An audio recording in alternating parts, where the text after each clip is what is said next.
আমি একজন সিঙ্গেল মা। জানো, মাঝে মাঝে না নিজেকে খুব অসহায় মনে হয়। সারাক্ষণ একই চিন্তা, ছেলেকে কি করে মানুষ করব।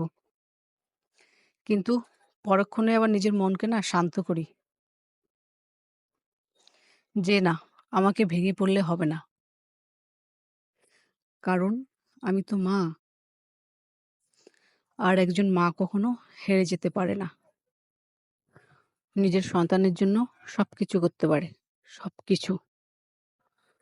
কারণ এই লড়াই আমার নিজের লড়াই না, এই লড়াই আমার ছেলেকে নিয়ে, এই লড়াই আমার ছেলের বেঁচে থাকা নিয়ে, এই লড়াই আমার ছেলের ভবিষ্যৎ নিয়ে, এই লড়াই আমার ছেলেকে মানুষের মতো মানুষ করা নিয়ে। আর আমাকে পারতেই হবে, আমাকে পারতেই হবে, কারণ আমি একজন মা।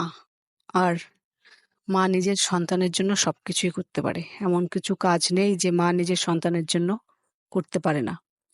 আর তোমরা যদি আমাকে একটু ভালোবাসা দাও, সাপোর্ট করো, পাশে থাকো, তাহলে এই মা নিজের ছেলের জন্য অনেক কিছু করতে পারবে, অনেক কিছু। আর এইসবই নির্ভর করে তোমাদের ভালোবাসার উপর, তোমাদের পাশে থাকার উপর। তোমরা আমার পাশে থাকবে তো, বলো?